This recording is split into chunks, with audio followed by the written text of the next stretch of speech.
Good afternoon, everyone. My name is David Oliva, and today I'll be going over exercise addiction with you today. I come from California Baptist University. Go Lancers. So here's an overview of what I will be going with you today.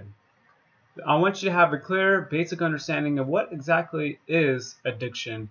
I want to define that with you.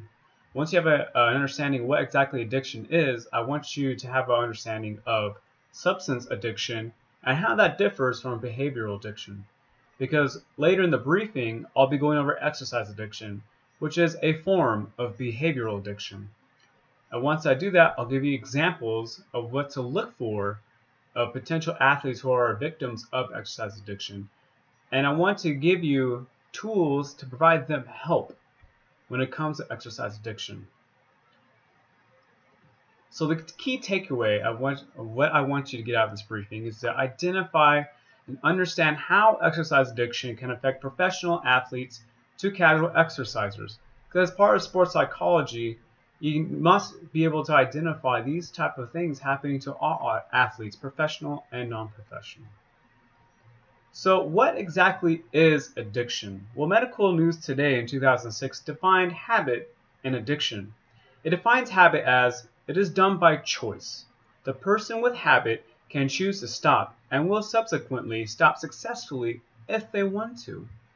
Smoking is a habit to some, where they say, I can stop smoking any day, and they can stop smoking. Sometimes other people are addicted to cigarettes. And what exactly is addiction?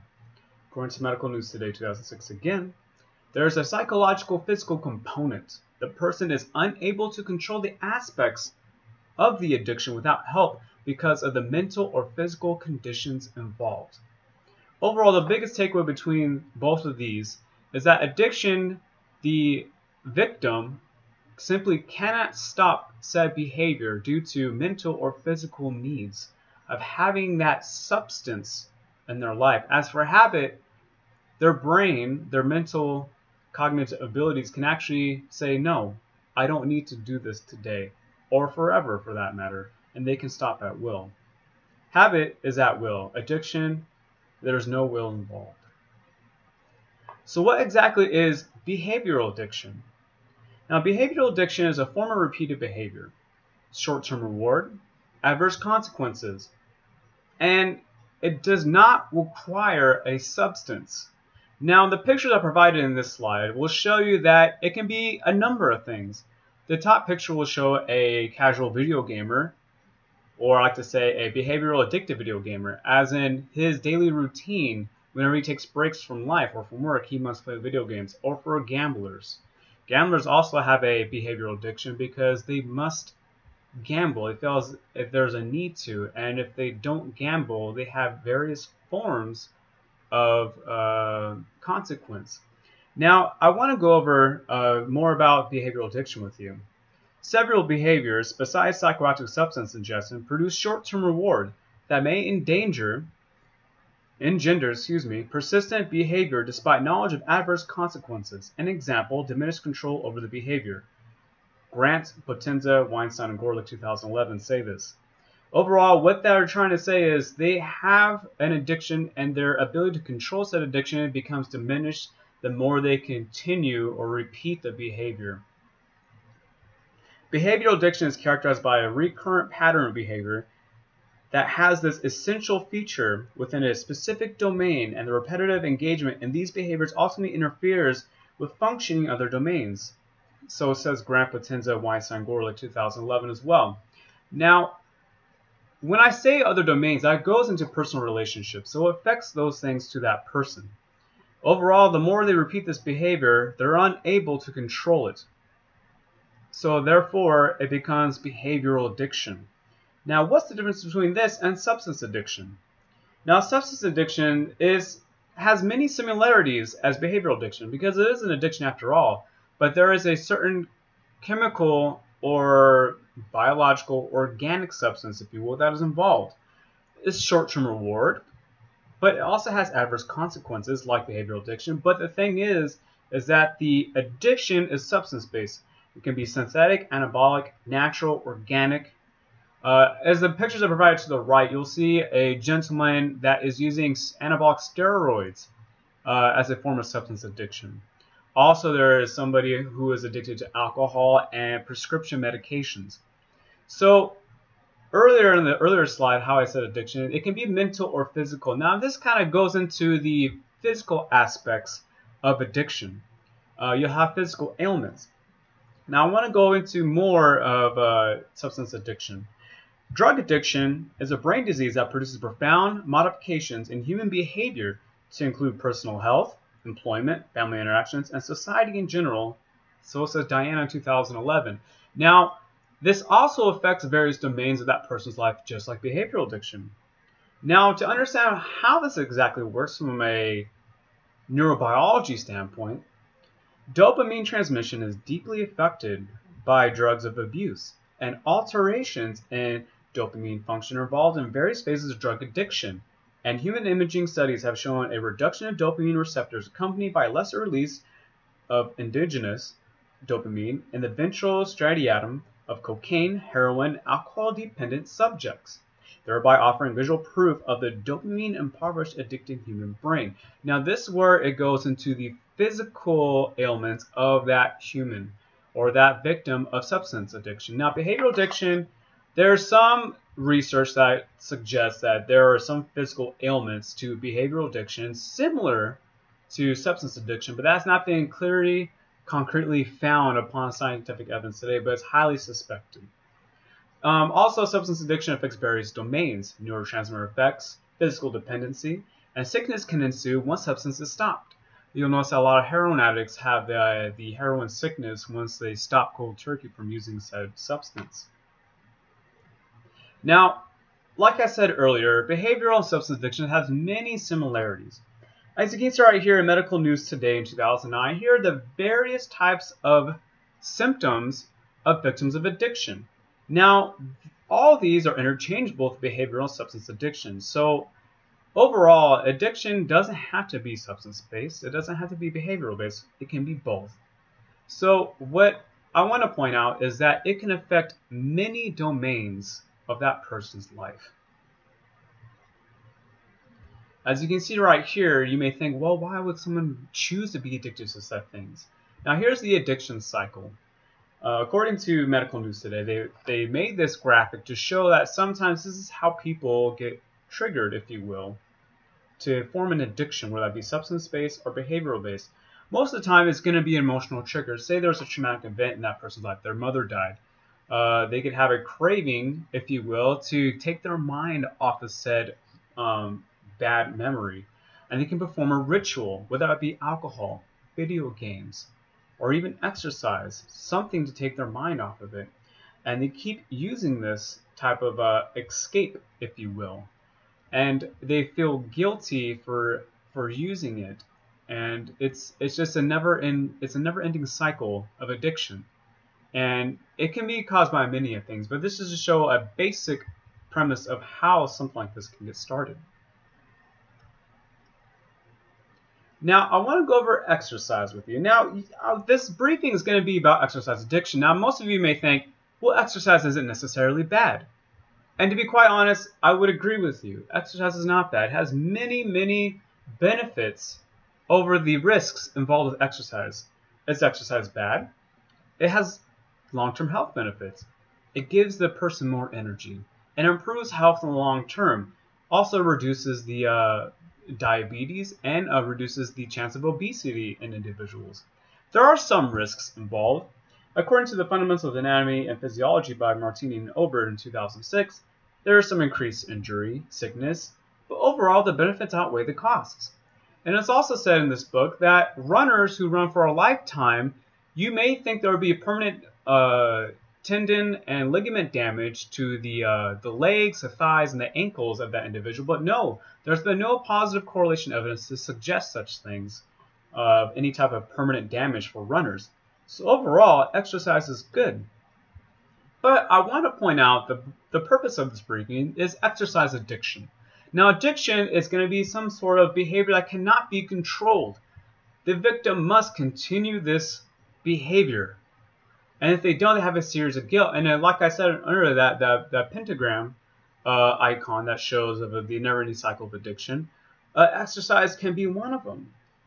Now, something I want to point out to you is exercise addiction, on the other hand, is a chronic loss of perspective of the role of exercise in a full life, and an addicted individual isn't able to see value in unrelated activities and pursues his sport even when it is against his best interests, says Stolioff, 2014. Now, this is where addiction affects the various domains of that person's life. Now, is exercise bad? But exercise addiction can be and should be labeled as inherently bad, and here's the reasons why. The individual cannot stop exercising. They have that feelings of guilt. If they don't work out, if they don't exercise today, they may feel very guilty about it and thus try to do it at any possible chance. It's a repeated behavior. It is obsessive, and it's reward-based. There are risks involved with exercise addiction to include physical injury. Many times the athletes will continue exercising when they injure their muscle tendons, their bone ligaments. Even though they know they have these injuries, they'll continue on. They also have IV injection, where you'll see with steroid use, which can cause disease and infection. And behavioral risk associated with behavioral addiction is noted to be more risky type behaviors. They can prolong exercise with injury. Overall, they're not in a clear state of mind because addiction literally fogs that control capability of the mind. Now, when does it become addiction? Now, look at these pictures below. Now, roid rage, as you read in the book of Ansel and Sports Psychology from Theory to Practice, that roid rage is indeed a thing when it comes to drug abuse. There are many different types of symptoms of steroid abuse, as you can see right here. Now, look at the athlete on the top right. In 2006, this athlete was an avid steroid user. And you'll notice right here, a few years later, he stopped using steroids, probably most likely from the health consequences of using steroids, which will go later into the briefing. But look, there's a drastic change in his body image. So overall, exercise addiction cannot be inherently bad by itself, because we already know that exercise isn't bad. But when it becomes an addiction, it could lead to these things. Now, when it does lead to things where it affects various different domains of your life, say personal relationships, your personal health in the long term, kidney disease, liver disease. These are the things that you want to protect. Because without these things, life gets much more complicated, much more hard for the individual. I don't know about you, but I kind of need my liver to survive. So I'm going to give you the truth about exercise addiction. When can exercise become addictive?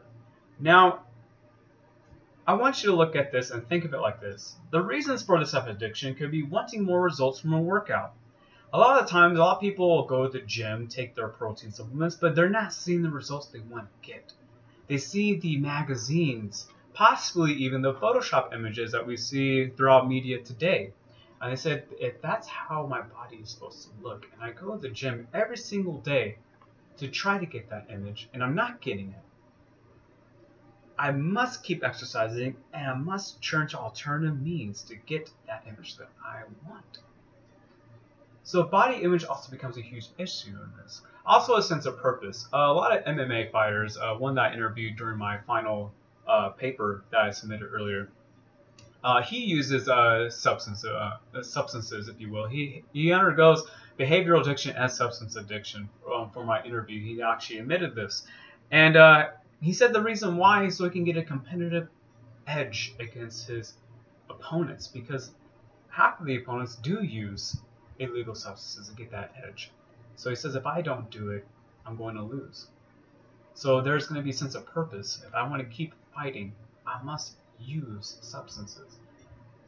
Because exercise addiction simply isn't enough. And now this is where exercise addiction can affect various domains of their life.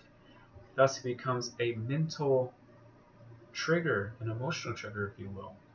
So is exercise bad? When it comes to exercise addiction and even steroid use, it is bad. Because why? Because it can cause permanent tendon damage. Now the muscle tendon can only handle so much pull, if you will, from the muscle.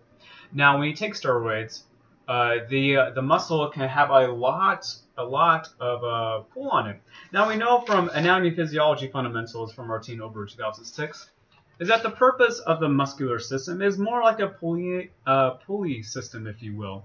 Now the muscle tendon is the attachment site from the bone to muscle, and when the muscle simply pulls too much, it can literally tear that tendon attachment to the bone.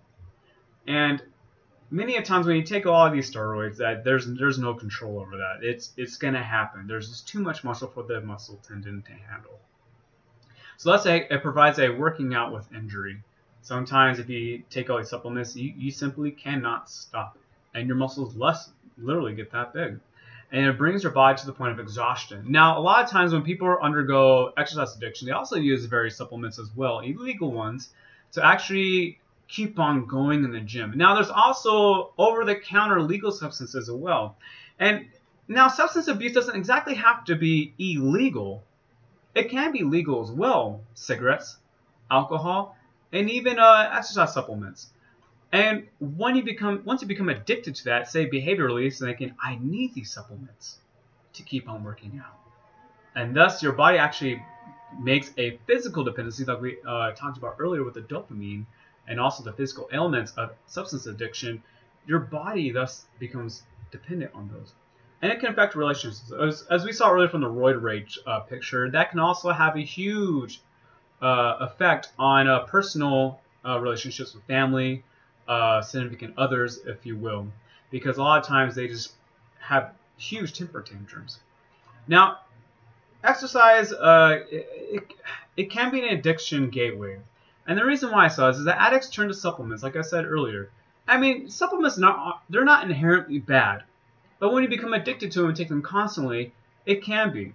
And a lot of times these athletes who are addicted to exercise, who have that body image, they want to get that body image, or they want to get that competitive edge in their sport, they undergo extreme dieting. Like I've interviewed another professional bodybuilder during my final, and he said that he underwent a strict regimen of a diet, high protein, low fat, and he also used steroid use. Now look at the picture right here. You can see a bodybuilder using steroids in the top right, and once he stops, a side effect of stopping steroid substances is hormonal acne, and also there's many side effects when it comes to these. Now, according to drugabuse.gov in 2006, some of these steroid side effects can be permanent sterilizations of the gonads or sexual reproductive organs, acne and cystic acne, as you can see in the picture right here, roid rage, which I said earlier, endocrine imbalance. And what the endocrine system is for is hormones. And hormones have various effects amongst body tissue throughout the body.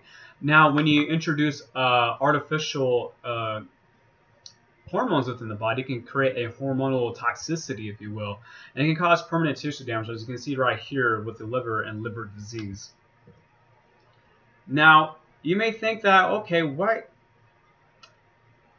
would somebody subject themselves to this type of addiction? Well, I just want to show that body image is a huge reason why exercise addiction occurs. A lot of people are unhappy with themselves, that emotional trigger, if you will, and they want to get these bodies. And if you look right here in the top, from 2005 to 2011, the female athlete has a drastic change in her body structure, and that can be most likely attributed to steroid use. And the athlete from 2006 to 2009, as I said earlier, his body went from an extreme transformation as well, from becoming very, very muscularly fit to very normal, if you will. Now, I want to use the word normal because I'm not going to say that isn't possible without drugs, but you may never know unless you try it. And using substances is not a valid excuse to get those results that you need, because you're hurting your body in the long run. Also, there's another form of exercise addiction called hypergymnasia, in which various victims will have anorexia. They'll burn much more calories than they consume. As you can see right here, there's a recovering victim right here in the bottom picture that I wanted to point out as well. So it's not just for bodybuilders. They can go for casual exercisers as well. It can be for a number of reasons why people choose exercise addiction. It can't just be for body image. It can also be for emotional triggers, such as a death in the family, or they're unhappy with their lives. And it gives them that sense of purpose, the gym, exercise, if you will. Now, signs of addiction right here. I want to point out that when emotional connections are passed up in favor of additional hours of training, when injury, illness, and fatigue don't preempt a workout, when all free time is consumed by training, exercise addiction is the diagnosis. says Stoliar for 2014. Now that's a pretty clear-cut, clearly defined definition of exercise addiction. And some of these ways I want to point out to you, to the audience here, is that here are some of the signs of addiction. Not only did I just say free time is consumed, injury, illness. They still go to the gym when they have the flu, if you will. But there is a loss of interest. They become antisocial, and they have a secluded type behavior. They know they're addicted. Perhaps they already self-identify as addicts of exercise. So they don't want people to know these things. But as a sports psychology, like it says in the text from Ansel, in Sports Psychology from Theory of Practice 2012, is that you're the coach. All the health professionals I'm talking to today in the audience, we are the coaches. We got to know the signs. We got to know what's different about this person, and we got to diagnose the underlying issue, because most of the time it is caused by an emotional trigger.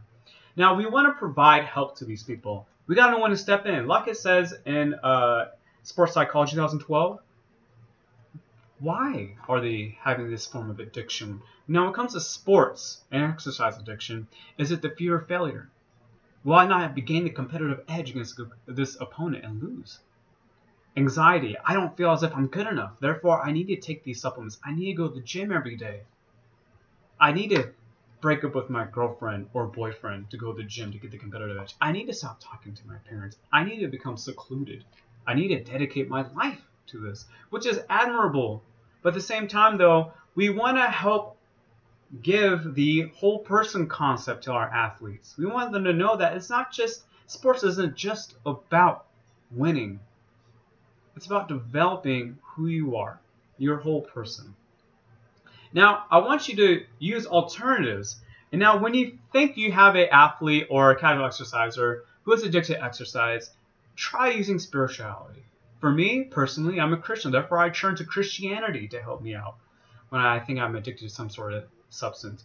Give resources. And some of these resources, helpguide.org, can give tips and counseling to those who are addicted to behavioral addiction and substance addiction. And also use the various coaching techniques that we learned in our text. So the key takeaways from this brief, ladies and gentlemen in the audience, is I want you to look for the signs. Know when to step in as the coach. And give hope to your athletes. Tell them it's not just about the sport. It's about you. You're important. Provide resources such as helpguide.org and give them the whole person concept. Help them realize that at the end of the day, years from now, who is the winner truthfully? You may win the next couple of years from all these behavioral addictions or substance addictions, but at the very end, you're learning in your body. Here are the sources that I used for this briefing. This is my conclusion. So I want to say thank you, ladies and gentlemen of the audience, and go Lancers.